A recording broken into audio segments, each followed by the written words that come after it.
안녕하세요. 건강 365 아나운서 최인경입니다.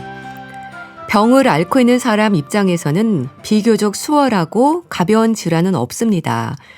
특히 암은 더 그렇죠. 치료 기간도 길고 있을 수 있는 여러 변수가 작용하기 때문일 텐데요. 착한 암, 느린 암으로 불리는 갑상선 암도 그렇습니다. 착하고 느린 진행이라 치료에 소홀해도 된다는 건 아니고요. 빠르고 적극적인 치료가 필요한 갑상선 암도 있습니다. 갑상선 암에 대한 올바른 이해가 필요하지 않을까 싶은데요. 잠시 후에 알아봅니다. 그리고 담낭 질환의 하나인 담낭염에 대해서도 살펴보겠습니다. 건강 365 비틀즈의 Across the Universe 듣고 시작하겠습니다. KBS 라디오 건강 365 함께하고 계십니다. 갑상선에 생길 수 있는 질환은 갑상선 암뿐 아니라 양성 종양도 있고요. 갑상선 기능 항진증이나 흔치는 않지만 부갑상선 종양도 있습니다. 수술적 치료가 필요할 수 있는 여러 갑상선 질환이 있는데요. 특히 갑상선 암에 대해서는 착한 암, 느린 암, 거북이암으로 생각해서 치료에 소극적인 경우도 있죠. 글쎄요, 그럴까요? 고려대 구로병원 이비인후 두경부 외과 조재구 교수에게 도움 말씀 듣겠습니다. 교수님 안녕하세요. 네, 안녕하십니까. 네, 반갑습니다. 갑상선에 생길 수 있는 질환들이 많지 않습니까? 네, 갑상선과 주변 조직으로 많은 문제들이 있을 수 있나 봅니다. 네, 그렇습니다. 갑상선에 생길 수 있는 질환들은요. 네. 기능에 이제 문제가 생기는 기능 항진증이나 저하증 같은 기능상의 질환들이 있고요. 네. 또 염증도 생길 수 있고 네. 또 이비인후과나 외과에서 보는 양성 종양이나 암 같은 것들도 생길 수 있습니다. 네. 그런데 이제 갑상선 옆에도 아주 작은 부갑상선이라고 하는 호르몬 기관들도 있거든요. 네. 이게 이제 갑상선 주변 조직들 중에 병이 생길 수 있는 대표적인 기관인데 네. 이런 부갑상선도 이 호르몬 기관이기 때문에 갑상선하고 똑같이 기능의 이상이나 종양이 발생할 수 있습니다. 네. 일단은 기능에 문제가 생기는 그런 갑상선 기능 항진증이나 저하증에 대한 얘기는 많이 들었고 또 비교적 흔한 질환으로 알고 있는데요. 부갑상선에도 종양이 생길 수 있는 거네요. 네, 맞습니다. 갑상선 종양만큼 흔하지는 않은데요. 네. 부갑상선에도 종양이 발생합니다. 그 부갑상선에 발생하는 종양들도 네. 기능이 올라가는 종양이 있고 네. 기능에 영향을 주지 않는 종양들도 있고 네. 또 양성 종양으로 분류하기도 하고 악성 종양으로도 분류할 수 있는 그런 종양들이 다양하게 생깁니다. 네. 부갑상선이라고 하는 호르몬 기관이 있다고 이제 말씀하셨는데 부갑상선은 어디에 위치하고 있나요? 이제 갑상선이 나비 모양으로 목 아래쪽 가운데에 딱 위치를 하고 있는데요. 네. 그 나비의 양쪽 날개 위 아래 끝에 살짝 붙어 있는 네. 굉장히 작은 새끼손톱 반만한 크기의 아주 작은 호르몬 기관입니다. 네. 저희가 갑상선 수술을 하면서 이 작은 호르몬 기관을 잘 확인하고 살려놓고 네. 갑상선만 제거해야 부갑상선의 기능을 잘 유지하면서 갑상선 수술을 할 수 있기 때문에 네. 저희가 되게 중요하게 생각하는 호르몬 기관이고 수술할 때 굉장히 유의하는 호르몬 기관입니다. 이 호르몬 기관은 네. 혈액의 칼슘 농도를 조절하는 역할을 합니다. 네. 상당히 중요한 호르몬 기관인 것 같은데요. 그러니까 갑상선 옆에 작은 장기가 부갑상선인 거네요. 그럼 생길 수 있는 종양은 양성이 대부분인 건가요? 대부분은 양성 종양입니다. 네. 부갑상선에도 악성 종양, 암이 생기기도 하지만 네. 대부분은 양성 종양이고 저희가 양성 종양이라고 부르기는 하지만 기능이 증가하는 부갑상선의 기능이 항진된다고 저희가 표현하는데 네. 기능이 증가하는 그런 질환은 사실은 종양은 아니고요. 네. 부갑상선 자체가 커지는 질환이 있습니다. 네. 그런 경우도 저희가 종양하고 똑같이 취급해서 제거해야 됩니다. 네. 부갑상선 기능 항진증도 말씀하셨는데 그러면 갑상선이든 부갑상선이든 항진증의 위험은 있는 건가요? 그렇습니다. 물론 그렇습니다. 네. 이제 갑상선의 항진증은 사실 종양하고는 관련이 없습니다. 네.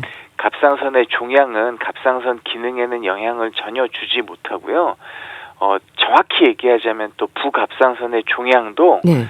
부갑상선의 기능에 영향을 주는 건 아닌데 네. 부갑상선 자체의 크기가 커지면서 기능 항진증을 동반하는 병이 따로 있는 거고 네. 갑상선 역시 갑상선이 커지면서 기능이 항진되는, 기능이 확 증가되는 그런 질환이 따로 있는 것입니다. 네. 그러면 부갑상선 기능 항진증은 위험한 건가요? 이게 진단이 되면 수술로 종양을 제거한다고 하던데요.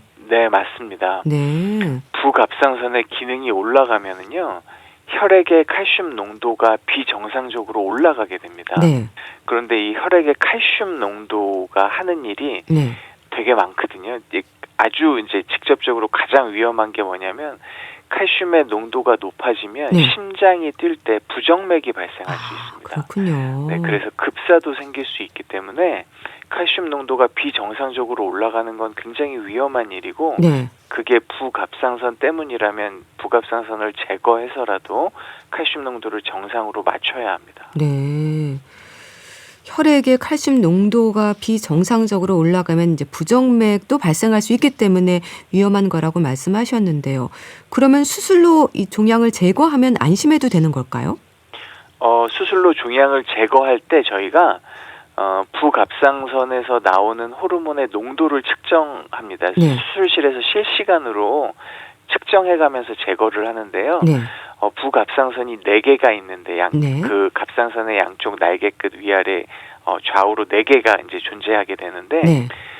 커져 있는 걸 하나 띄고 부갑상선 호르몬 농도를 측정해보고 네. 또 떨어지지 않으면 그 주변의 다른 부갑상선 기관을 띄고 다시 측정하고 해서 부갑상선 호르몬의 농도를 정상으로 맞추면 칼슘 농도를 정상으로 떨어뜨릴 수 있기 때문에 네. 수술하면은 정상화될 수 있습니다. 네.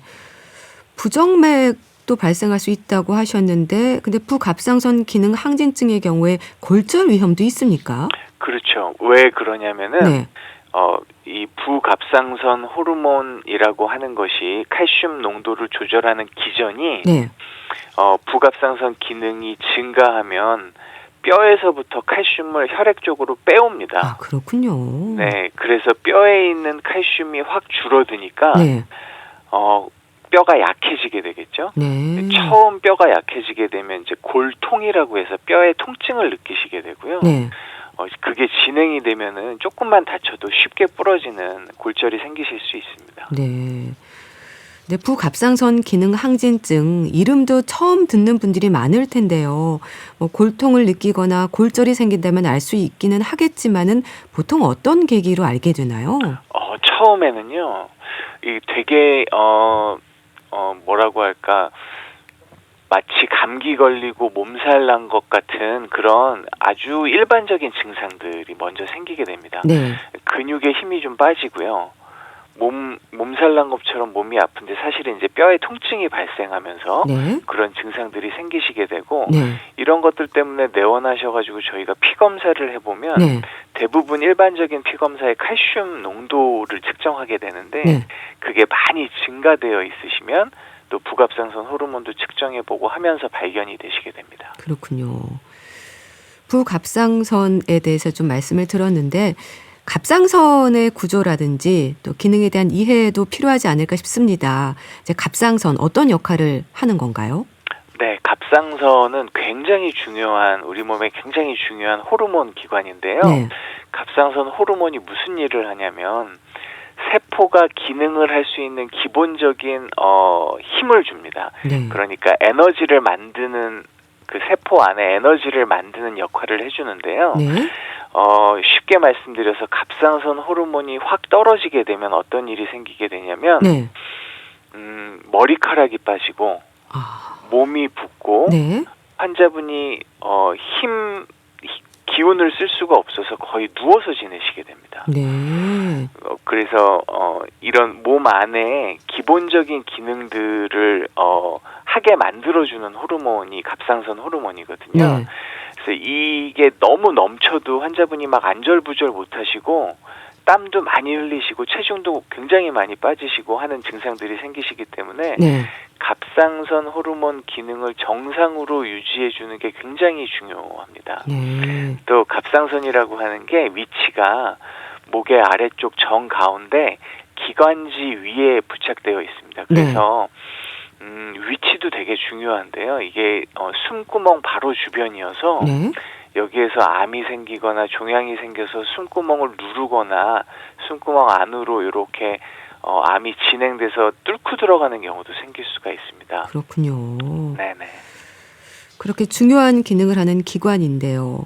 근데 갑상선의 여러 질환들 중에서 양성의 대부분이지만 많은 분들이 부담을 갖는 건 아무래도 악성 종양인 갑상선암일 겁니다. 갑상선암의 발생률이 높지 않나요? 굉장히 높죠. 뭐 부동의 1위인데요. 네. 2022년 통계가 이제 지금까지 나온 마지막 통계인데 네. 인구 10만 명당으로 66명이 발생하는 걸로 돼 있습니다. 네. 흔히 많이 들어보시는 폐암, 유방암도 네. 전체 인구 10만 명당 한 50명대거든요. 그러니까 굉장히 많은 발생률이고 여성만으로 치면 10만 명당 99.5명이 발생합니다. 네. 굉장히 높은 그렇네요. 발생률이죠. 검진이 늘어서 조기 발견된 경우가 많은 건가요? 그렇습니다. 먼저 이제 갑상선 초음파라고 하는 게 네. 굉장히 대중화되면서 갑상선의 아주 작은 혹도 찾을 수가 있게 됐고요. 네. 그 중에서 모양이 좀 안 좋거나 크기가 좀 큰 검사의 대상이 되는 그런 혹에 대해서 저희가 세포 검사라고 하는 것들을 많이 하면서 네. 갑상선암의 조기 발견이 굉장히 많이 늘었습니다. 네. 그렇게 조기 발견되는 경우가 늘기는 했는데요. 갑상선암에 대해서는 좀 진행이 느린 착한 암이라는 생각을 하게 되고 그래서인지 치료에 소극적인 분들도 있습니다. 그러면 착한 암으로 불리는 건 어떤 경우인 건가요? 갑상선암 중에 네.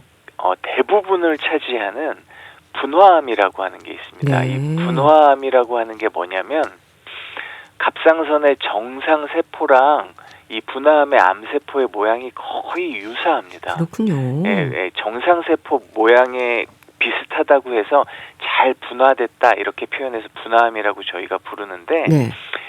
이 분화암이 거의 갑상선암의 한 80%, 90% 이상을 차지하게 됩니다. 네. 근데 이 분화암 중에 대부분은 이제 많이 들어보신 유두상 암이라고 하는 게 이 분화암에 포함이 되는데요. 네. 이런 분화암은 저희가 보통 다른 암들은 5년 생존율이라고 하는 걸로 예후가 좋냐 나쁘냐 이런 것들을 얘기하는데 네.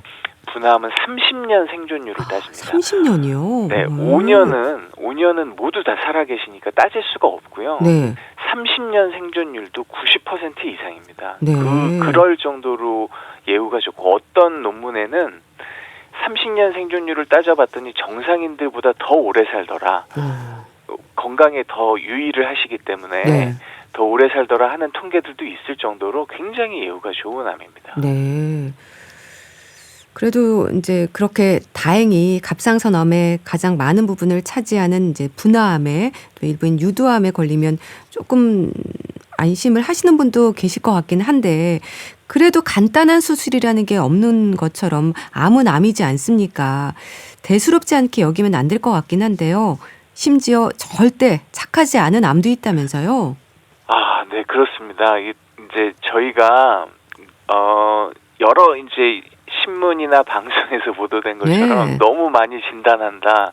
갑상선에 혹이 있다고 해서 진단을 너무 많이 하니까 이제 좀 그만해도 되지 않느냐 하는 의견들이 있었거든요. 네. 근데 조금 잘못 알고 계신 게 뭐냐면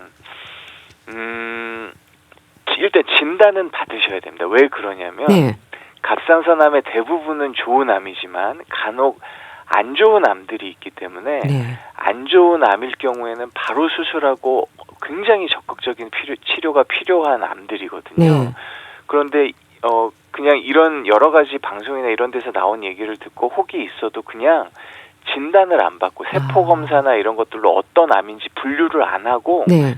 그냥 기다리면 이게 나쁜 암일 경우에 굉장히 진행이 빨라가지고 6개월 이내에 돌아가시는 경우도 있습니다. 네. 그럴 정도로 굉장히 안 좋은 암들이 있는데 그 대표적인 게 미분화암이라고 하는 것입니다. 네. 미분화암 되게 연세가 한 70, 80대 정도 되시는 분들한테 잘 나타나는데요. 네. 갑상선암 중에 유두암을 오래 가지고 계시면 이 미분화암으로 발전하는 경우도 생길 수가 있습니다.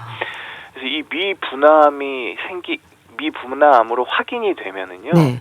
저희가 사실 수술 못 합니다. 그렇군요. 네, 그럴 정도로 예후가 안 좋은 암이어서요. 네. 갑상선에 혹이 있다고 진단하는 걸 막아서는 안 되고 진단은 받으시고 의사의 관리하에 지켜보실 수도 있거든요. 네. 예후가 워낙 좋기 때문에 그렇기 때문에 일단 진단을 먼저 받아보시는 게 굉장히 중요합니다. 네. 이런 예후가 안 좋은 암들 때문에 그렇습니다. 네. 그러니까 안 좋은 암이 있을 수 있기 때문에 꼭 정확한 진단을 받고 꾸준한 관찰을 하라고 말씀하셨는데요. 미분화암 얘기하셨지만 미분화암, 여포암, 수질암 이름도 여러 가지가 되는 것 같습니다. 그러니까 이렇게 진단되는 갑상선암은 예후가 좋지 않고 상태에 따라서는 생명을 잃을 수도 있는 건가요? 네, 그렇습니다. 일단 미분화암은 아까 말씀드린 대로 네. 저희가 CT를 찍거나 조직 검사를 해서 미분화암이다라고 생각되는 경우엔 미분화암이라고 진단을 받으신 경우엔 손을 못 대는 경우가 한 절반 이상 된다고 그렇군요. 생각하시면 되고요. 수질암도 예후가 굉장히 안 좋은 암입니다. 수질암도 전이가 굉장히 쉽게 되는 암이기 때문에 네. 물론 퍼센트가 높지는 않지만 발생하는 암들의 퍼센트가 높지는 않지만 네. 수질암도 굉장히 예후가 안 좋고 특히 수질암이 안 좋은 건 유전적으로 이게 전달되는 암일 수 있기 때문에 그렇습니다. 네. 그래서 아주 어린 나이에도 발생할 수 있고 네. 물론 나이가 들어서 유전적인 변이 때문에 그분 한 분한테만 발생하는 수질암들도 있지만 네. 주변에 임파선 전이도 많고 전신 전이도 많은 암이기 때문에 네. 진단되면 바로 수술하고 굉장히 넓은 범위의 수술을 해야 되는 암이 됩니다. 네. 그렇다면은 또 예후가 좋다는 분화암, 이 유두암에도 조기 발견의 시기를 놓치면 수술 부위라든지 전이 위험을 방심할 수 없는 건가요? 네, 그렇습니다. 유두암도 주변에 임파선으로 전이가 굉장히 많은 암입니다. 네. 저희가 유두암이라고 진단하면 주변에 임파선 전이가 한 10명 중에 6, 7분은 있다고 생각할 정도로 네. 되게 임파선 전이가 많은 암인데요. 네. 유두암을 간과하고 저희가 관리하지 않는 상태에서 오래 가지고 계시면 주변에 임파선 전이가 많아지고 수술을 할 때 네. 굉장히 넓은 부위를 수술하셔야 되고 그렇겠네요. 여러 번 수술을 또 받으셔야 될 가능성이 있습니다. 네. 그렇게 임파선 전이가 되면 어떤 증상을 보이는 건가요? 임파선에 전이가 되면은요, 이제 바깥쪽 목에서 혹이 만져지기 시작하십니다. 근데 이 갑상선 주변만 이제 전이가 되는 게 아니라 목 전체의 임파선으로 다 임파선이라는 게 다 이어져 있기 때문에 암세포들이 다 도망가면서 주변의 임파선으로 다 전이가 되고 네. 또 임파선 전이가 너무 많은 경우에는 이제 환자분의 예후에 살짝 영향을 주기 시작합니다. 네. 또 유두상암도 전신 전이가 생기실 수 있습니다. 네. 폐로도 전이가 잘 되고 그 다음에 뼈로도 전이가 잘 됩니다. 네. 그렇지만 유두상암 같은 경우에는 수술을 저희가 떼어낼 수 있는 혹들을 전부 다 깨끗하게 떼어내고 나서 네. 방사성 요오드 치료라고 하는 걸 하게 되면 네. 멀리 도망가 있는 암세포들을 또 치료할 수 있는 방법이 있거든요. 그래서 예후가 굉장히 좋은 암입니다. 네. 임파선 전이 위험도 지적을 해 주셨는데 그러니까 이런 경우도 많다는 거죠? 네. 생각하시는 것보다 그냥 갑상선만 수술하는 경우는 이제 드물어졌고요. 네. 주변에 임파선까지 다 제거해서 확인해야 되는 경우가 훨씬 많아지는 것 같습니다. 그렇군요. 이제 그럼에도 여전히 갑상선 암은 수술하지 않아도 된다는 생각을 이제 많이들 하시는 건 크기가 아주 작을 때 관찰하는 시기 때문일까요? 네, 그렇습니다. 사실 저희의 관리 하에만 있다면 네. 정기적으로 뭐 6개월에 한 번 정도 오셔가지고 초음파를 하면서 크기가 크지는 않는지 주변으로 전이가 되지는 않는지 이런 것들을 초음파로 저희가 확인을 하면서 관찰을 하면 네. 그런 관리하에 있다면 지켜볼 수 있습니다. 네. 유두상 암이라면 예후가 워낙 좋기 때문에 저희가 지켜볼 수 있는데요. 그렇지만 언제든지 초음파상에서 좀 안 좋은 소견들이 진행되는 것 같고 네. 크기가 커지는 것 같다 하면 바로 수술을 할 수 있는 상태로 놔두셔야 그래야 관리하에 있으신 거거든요. 네. 그런 것이 굉장히 중요하고요. 네. 크기가 아주 작을 때는 저희가 그런 옵션도 관찰하는 지켜보는 옵션도 사용할 수 있습니다. 네. 전문의의 이제 관리 하에 수술 여부를 결정하는 건 이제 의사의 판단이어야 한다. 이 말씀이신 것 같은데요. 그런데 또 크기가 작아도 성대 쪽에 있거나 하면 문제일 수 있다면서요. 이거 위험할 수 있는 이유가 있습니까? 네, 그렇습니다. 저희가 이제 초음파를 보면서 지켜보아도 되겠다 하는 경우는 네. 그 암이 중요한 기관에서부터 거리가 좀 있을 때 저희가 그렇게 판단을 하는데 네. 중요한 기관이라고 하는 건 갑상선 주변의 중요한 기관이라고 하는 건 성대를 움직이는 신경, 네. 그다음에 기관지 이런 데 암이 붙어 있는 경우, 가까이 있는 경우는 네. 조금이라도 더 커지면 저희가 수술을 상당히 넓게 해야 되고 수술을 하면서 환자가 입어야 될 피해가 굉장히 커지거든요. 작은 암이라고 해도. 그렇겠네요. 그래서 그런 경우에는 빨리 수술하셔야 됩니다. 네. 그런 만큼 적당한 때에 적절한 치료가 중요할 텐데요. 갑상선 암의 수술도 이제 로봇 수술이 일반적인가요? 목 주름선으로 절개하는 수술은 잘 안 하나요? 그렇지 않습니다. 그렇군요. 대부분의 수술은 목 주름선 요 앞에 갑상선 바로 위를 절개해서 하는 수술이 지금도 뭐 80% 이상이라고 생각하시면 됩니다. 네. 네. 로봇 수술을 할 수 있다는 거고요. 네. 로봇 수술의 장점들이 있기 때문에 로봇 수술이 점점 늘어나고 있는 건 맞는데요. 네. 그래도 갑상선암의 수술의 대부분은 목 주름선으로 절개하는 수술이 많고 네. 로봇 수술의 장점은 뭐냐면은요. 저희가 좀 확대된 이미지를 볼 수 있기 때문에 네. 신경을 좀 더 큰 이미지로 확인하면서 안전하게 수술할 수 있다는 거, 네. 그다음에 부갑상선을 살리는데도 조금 더 유리하다는 거, 그다음에 목 가운데에 흉을 남기지 않을 수 있다는 거, 네. 이런 장점들이 있습니다. 네. 그런 장점들을 활용하는 것이 필요한 환자들이 또 있고요. 그런 환자들한테 저희가 선택적으로 사용하고 있는 거지, 네. 절대로 이 목 가운데 수술이 없어지는 건 아닙니다. 네. 수술 후에도 조심할 부분들이 있을 텐데요. 어떨까요? 수술 후에 이제 약을 저희가 갑상선을 전부 제거하는 경우에는 약을 열심히 잘 드시는 것이 굉장히 중요합니다. 네. 수술을 하게 되면 갑상선을 반만 절제하는 경우에도 갑상선 호르몬 수치가 떨어지는 경우가 있고 네. 전부 다 제거하면 물론 갑상선 호르몬 수치가 확 떨어지기 때문에 평생 약을 드셔야 됩니다. 네. 약을 열심히 드시지 않으시면 굉장히 이 갑상선 호르몬 저하증 때문에 힘들고 고생을 하시게 되고요. 네. 그다음에 모든 암 환자들하고 똑같이 암 때문에 수술을 하셨다면 네. 주변에 작은 암세포들이 다시 자랄 가능성이 있고 그런 것들을 막아주는 게 우리 면역세포거든요. 네. 이런 면역세포들이 잘 활동할 수 있도록 몸에 좋은 음식들 드시고 술, 담배 멀리 하시는 게 제일 중요한 생활 습관이라고 생각이 됩니다. 네, 알겠습니다. 자, 오늘은 갑상선 암에 대해서 자세히 알아봤는데요. 고려대 구로병원 이빈후 두경부 외과의 조재구 교수와 함께했습니다. 말씀 감사합니다. 네, 고맙습니다.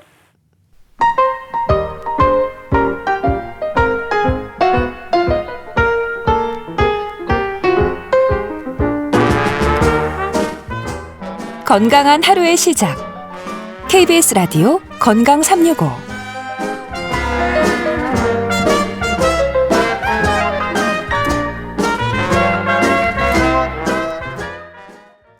KBS 라디오 건강 365 함께 하고 계십니다. 담낭 질환은 다양한 여러 가지 문제들이 생길 수 있는데요. 이름도 비슷해서 혼동하는 경우가 있습니다. 오늘은 담낭염에 대한 말씀을 듣는데요. 어떤 질환일까요? 한림대 강남성심병원 소화기 내과 박재근 교수에게 도움 말씀 듣겠습니다. 교수님 안녕하세요. 안녕하세요. 네, 반갑습니다. 담낭이 우리가 흔히 말하는 쓸개인 거죠? 네, 맞습니다. 네. 흔히 쓸개라고 부르는 게 바로 담낭인데요. 네. 의학 용어로는 담낭이라고 하는데 간에서 만들어진 담즙을 모아두었다가 필요할 때 십이지장으로 보내는 작은 주머니 같은 기관입니다. 네. 그럼 담낭 어떤 일을 하는 곳인가요? 네, 담낭의 주된 역할은 간에서 계속 만들어지는 담즙을 저장하고 네. 농축해서 필요할 때 배출하는 겁니다. 이 담즙이라는 것은 지방을 소화하고 흡수하는 데 꼭 필요한데요. 네. 그래서 우리가 기름진 음식을 먹게 되면 담낭이 수축을 하게 되고요. 네. 수축을 하게 되면서 그 안에 있던 담즙을 짜내주는 겁니다. 아, 특히 기름진 음식 드실 때 지방을 잘게 쪼개서 소화되게 도와주는 아주 고마운 그런 장기가 되겠습니다. 그렇군요. 그러니까 담즙이 지방을 소화하고 흡수하는데 꼭 필요한 건데 그런데 이 담즙이 서로 뭉치고 응고될 수 있다면서요? 네, 담즙은 기본적으로 액체지만 농축이 너무 지나치게 농축이 되거나 네. 담즙 내 성분이 균형이 깨지게 되면요. 네. 서로 뭉치게 됩니다. 아, 그렇게 해서 딱딱한 덩어리가 될 수 있는데 네. 이게 이제 실제로 보면은 돌처럼 보이거든요. 네. 그래서 이것을 담석이라고 부릅니다. 아, 특히 우리 한국인의 담석은 이제 콜레스테롤 담석도 꽤 되는 것으로 보고가 되고 있기 네. 때문에 항상 이 담석에 대해서 관리가 필요하겠습니다. 네. 담즙이 서로 뭉쳐서 딱딱한 덩어리가 되면 우리가 아는 담석이 된다고 하셨는데 담석에 대해서 좀 자세히 알려주세요. 네, 맞습니다. 담즙이 굳어서 만들어진 돌멩이와 같은 그런 것이 이제 담석인데요. 네.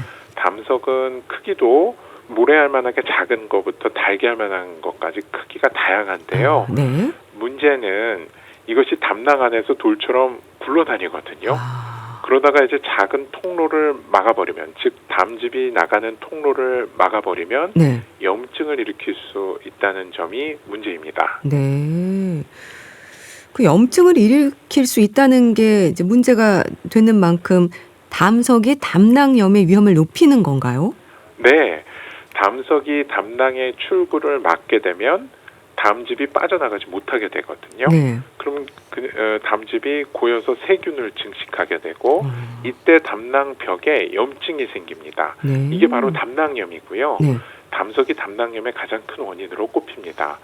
실제로 급성 담낭염의 90% 이상은 담석이 원인이라는 연구 결과도 있습니다. 네. 말하자면 담석이 담낭 점막에 염증을 유발하는 건데 담석이 생기지 않도록 조심해야겠네요. 네, 맞습니다. 담석이 생기지 않도록 조심하시는 게 아주 중요하죠. 네. 그 담즙이 고이지 않고 잘 흐르게 하려면 적절한 식사, 규칙적인 식습관이 도움이 됩니다. 네. 지나치게 기름진 음식은 물론 좋지 않죠. 근데 무조건 지방을 피하는 것도 좋지 않습니다. 네. 왜냐하면요, 규칙적인 식사하고 적당한 지방 섭취는 담즙의 정체를 막아서 담석 위험을 좀 낮출 수 있다는 연구 결과들이 있기 때문입니다. 네. 규칙적인 식습관이 일단 도움이 된다고 하셨는데요. 심한 다이어트나 비만, 나이도 위험 요인이 된다면서요? 네, 맞습니다. 갑자기 체중을 줄이시는, 요즘에 다이어트 많이 하시잖아요. 근데 이제 급격히 체중을 줄이시게 되면 이 담즙의 성분이 균형이 깨집니다. 아, 그렇게 되면 이제 담석이 생길 위험이 높아지고요. 그렇군요. 비만은 담석의 위험을 3배 이상 높인다고 알려져 있는데 급격한 다이어트는 특히 여기서 급격하다 그러면은 1개월에 막 1.5kg나 2kg 이상씩 빼시는 걸 말씀드리는데요. 이제 담석 위험이 크게 올라가게 됩니다. 나이가 또 드셔도 이제 연세가 드실수록 담낭의 기능이 또 떨어지거든요. 네. 또 여성분들에서는 폐경이 생기게 되면은 폐경이 오시면은 네. 이 담석의 발생이 늘어나게 됩니다. 피임약과도 연관이 있다고 들었습니다. 네, 맞습니다. 여성분들은 이제 여성 호르몬이 있잖아요. 네. 그 여성 호르몬이 담즙 내 콜레스테롤의 농도를 높여서 담석을 잘 만들 수 있게 하는 그런 환경을 만들거든요. 그래서 피임약이나 혹은 네. 여성 호르몬 치료, 요새 호르몬 치료 받으시는 분들 계시잖아요. 네. 그러면은 조금 더 신경을 쓰셔야 됩니다. 실제로 여성에서는 남성보다 담석 유병률이 2배 이상 높다는 연구 결과들이 있습니다. 네. 자, 그러면 담낭염의 증상을 자세히 알아야 될 것 같은데요. 어떤 증상들이 올 수 있는 건가요? 네, 담낭염은 대표적으로 오른쪽 윗배 통증이 가장 흔합니다. 네. 여기에다가 이제 열이 나시고 오심, 구토가 생기기는 동반이 되기도 하고요. 네. 또 몸살처럼 전신 증상이 막 오시는 분들도 계십니다. 그 국내 한 기관에서의 임상 연구에 따르면 네. 급성 담낭염이 있는 환자분들에서 한 80% 발열과 통증을 동반한다고 보고되고 있습니다. 네. 열이 나고 또 오른쪽 윗배 통증이 가장 흔하다고 하셨는데요. 통증은 심한가요? 네, 많이 심합니다. 그래서 그렇군요. 통증이 꽤 심한 편이셔서 이게 특히 담낭이 수축하거나 담석이 움직일 때 네. 복통이 굉장히 심하거든요. 근데 이게 어깨 오후상복부 통증이 시작이 되는데 오른쪽으로 어깨나 등에까지 뻗치는 경우도 있고요. 네. 음식을 드신 후에 통증이 악화된다면 담낭염을 한번 의심해 보셔야 됩니다. 네. 특히 너무 기름진 음식을 드셨잖아요. 네. 근데 드시고 나서 통증이 점점 심해지신다는 분들이 계시거든요. 아, 그럴 때는 한 번쯤은 의심해 보실 필요가 있습니다. 네. 기름진 음식을 먹고 난 뒤에 통증이 아주 더 심해진다면 담낭염을 의심해 볼 필요가 있겠네요. 담낭염의 증상에서 담도 산통이라는 말도 하던데요. 이건 어떤 의미일까요? 네. 얼마나 아프면 산통이라 그러겠어요. 그러니까요. 네. 그래서 이게 담도 산통은 담석이 담낭이나 이제 담도의 출구를 일시적으로 막았다가 풀릴 때 이제 많이 발생하거든요. 네. 짧게는 30분, 길게는 몇 시간씩 지속되기도 하고요. 네. 꽉 조이는 듯하면서 아주 극심한 통증을 호소하시는 분들도 많습니다. 네. 통증이 아주 심하다고 하셨는데 이런 증상들이 오래 이어지는 건가요? 그러니까 어떤 통증이 얼마나 이어지는지 또 응급실로 가야 하는지 증상을 겪는 분들은 엄청 불안하실 것 같은데요. 네. 통증이 4시간에서 6시간 이상 지속이 되시거나 네. 열이 나고 구토가 심하면 즉시 병원에 가셔야 됩니다. 담낭염 방치가 되면은 네. 염증이 진행이 되거든요. 이 담낭은 아까 말씀드린 대로 주머니처럼 생겼다고 말씀드렸잖아요. 네. 이것이 염증이 심해지면은 괴사가 되거나 터질 수 있습니다. 그렇군요. 이제 흔히들 저희가 맹장염 터지면 위험하다 그러잖아요. 거의 비슷할 정도로 위험합니다. 그래서 응급실 진료가 필요한 경우가 많죠. 이러한 증상을 보일 때는 얼른 응급실로 가시는 것이 많이 도움이 되실 것으로 봅니다. 네. 담낭염도 급성으로 올 수 있는 거죠? 진단을 받는 분들이 늘고 있다고 하던데 그 이유도 좀 궁금합니다. 네, 맞습니다. 그 담낭염은 급성으로 갑자기 발생하는 경우가 대부분이고요. 네. 최근에는 초음파나 CT 검사로 복통의 원인을 비교적 빠르게 감별 진단을 할 수가 있죠. 확인을 할 수가 있기 때문에 진단 건수가 늘어난 측면이 있습니다. 이러다 보니까 이제 담낭염의 진단이 예전보다 더 빨리, 더 많이 되고 있습니다. 네. 담도 산통이라고 할 정도로 심한 통증이 온다고 말씀하셨는데 근데 반면에 증상이 없는 담낭염도 있다고 들었습니다. 네. 무증상 담낭염, 사실 담낭염이라기보다는 네. 이제 저희가 어떻게 말씀드리냐면 무증상 담석이라고 이야기합니다. 네. 이 담석이 있다고 하셔도요, 염증이 없거나 증상이 없는 경우가 대부분이죠, 사실은. 하지만 담석이 언제 염증을 일으킬지 모르기 때문에 네. 담석이 있다 그래서 한번 검사하고 그냥 넘어가시면 안 되고 정기적인 검진을 통해서 담석이 크지는 않는지 주변에 염증을 일으키지는 않는지 등을 꾸준하게 체크하셔야 됩니다. 네. 참 그렇게 증상이 없으면 오히려 발견이 늦어지지 않을까 걱정이 되는데요. 담낭염을 방치를 하면 뭐 담낭이 괴사되거나 터질 수 있기 때문에 상당히 또 치료가 중요하다고 하셨습니다. 방치하면 또 폐혈증으로 이어질 수 있다는 말도 있던데 그런가요? 네, 맞습니다. 담낭 안에 세균 감염이 이제 심해지면 이 염증이 담관이나 혈액을 타고 폐혈증으로 진행이 될 수 있습니다. 네. 이 담독의 폐혈증은 생명을 위협할 수 있기 때문에 담낭염은 증상이 심해지시기 전에 빨리 치료하시는 것이 좋습니다. 네. 폐혈증은 생명을 위협할 수 있을 정도로 굉장히 위험하니까 네. 증상이 있으시면 절대 미루지 마시고 빨리 치료를 받으시기를 바랍니다. 네. 이런 위험이 없도록 빠른 치료가 중요할 텐데요. 일단 통증이 심하니까 진단은 복부 통증으로 병원에 오면서 알게 되는 경우가 많은가요? 담낭염을 알게 되는 계기도 궁금합니다. 네, 보통은 극심한 오른쪽 윗배 통증이기 때문에 네. 이거 거의 참으실 수가 없거든요. 이제 많이 무섭기도 하고요. 네. 그다음에 그 전까지는 대부분 환자분들께서 뭐라 그러시냐면 그 전까지 경험해보지 못한 통증이라고 하십니다. 그렇군요. 네, 이럴 때는 이제 오셔서 기본적인 혈액 검사, 복부 초음파나 CT 검사를 통해서 담낭에 염증이 있는지, 담석이 있는지 이제 확인을 하면서 알게 되는 경우들이 많습니다. 네. 그럼 진단을 위한 기본 검사는 일단 CT와 초음파인 거네요? 맞습니다.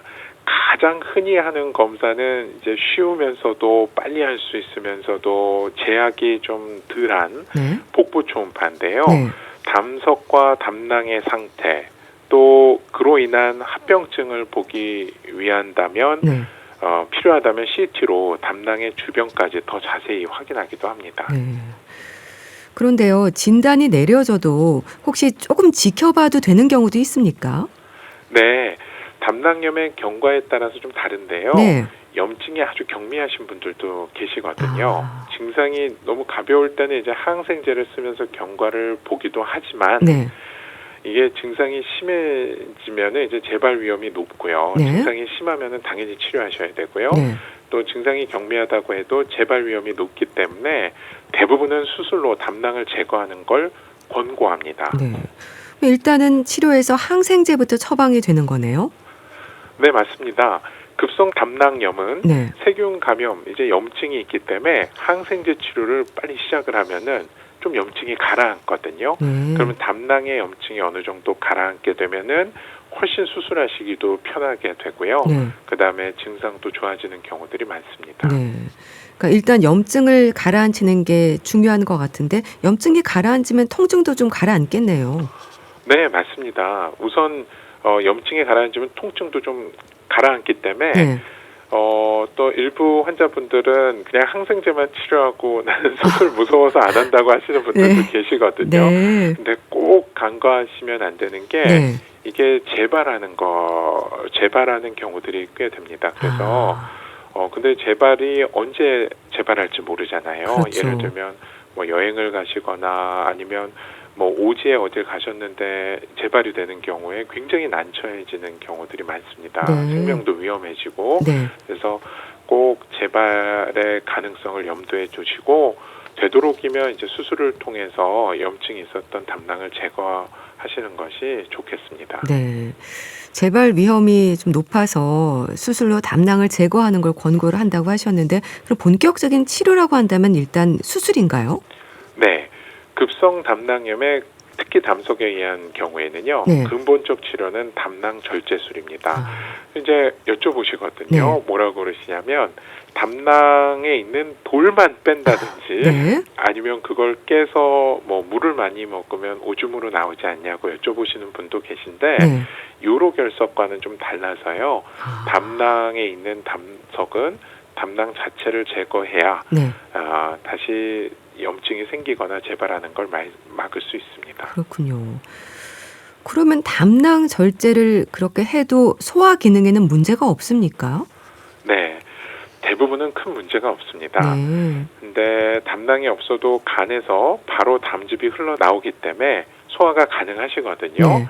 하지만 그 초기에 약간의 설사, 소화불량을 겪으실 수 있어요. 대부분은 3개월 이내로 좋아지기 때문에 네. 너무 걱정 안 하셔도 됩니다. 네. 앞서 수술을 좀 피하시고 이제 담석을 제거하면 어떠냐 이렇게 얘기하신 분도 계시다고 하셨는데 그냥 내과적인 치료만 하면 재발 위험이 높아지는 건가요? 네, 그렇습니다. 담낭염을 단순히 항생제로만 치료하면 네. 담석이 그대로 남아있고 원인이 계속 남아있기 때문에 재발 위험이 높거든요. 그렇군요. 반복되는 합병증의 위험도 또 커지기 때문에 근본적으로는 담낭을 제거하는 수술이 필요합니다. 네. 자, 그럼 수술에 대해서 좀 여쭤보겠습니다. 담낭 절제술도 요즘은 개복하지 않고 뭐 복강경이나 로봇 수술로 진행이 된다고 들었습니다. 네, 맞습니다. 요즘은 예전처럼 배를 열거나 이러기보다는요. 네. 대부분은 복강경 담낭 절제술로 하시게 되고요. 또 최근에는 로봇 수술도 가능합니다. 네. 그래서 작은 구멍만 뚫어서 하기 때문에 통증이 예전에 비해서 적고 흉터도 작습니다. 네. 그런 만큼 회복 기간도 좀 짧겠네요. 환자들도 고생을 좀 덜 할 수 있겠고요. 네, 맞습니다. 저도 놀랄 정도인데요. 네. 개복 수술 하실 때보다 회복이 훨씬 빨라서 보통 수술 후 다른 문제가 없다고 하신다면 2, 3일 정도면 퇴원이 아, 가능하시고요. 그렇군요. 또 일상 복귀도 금방 하실 수 있습니다. 네. 수술 후에 조심할 부분들은 없는 건가요? 가장 중요한 것이 이제 불규칙한 식사, 네. 또 과도한 다이어트 등은 피하시는 게 좋고요. 네. 기름진 음식은 적당히 섭취하셔서 담낭이 규칙적으로 수축하도록 하는 것이 좋습니다. 네. 충분한 수분 섭취, 굉장히 중요하고요. 네. 적절한 운동 도움이 많이 됩니다. 네, 알겠습니다. 자, 오늘은 담낭염에 대해서 자세히 알아봤는데요. 한림대 강남성심병원 소화기 내과 박재근 교수와 함께했습니다. 말씀 감사합니다. 감사합니다. 건젠 로지즈의 스위트 차일드 온 마인 보내드리면서 인사드릴게요. 건강365 아나운서 최인경이었습니다. 고맙습니다.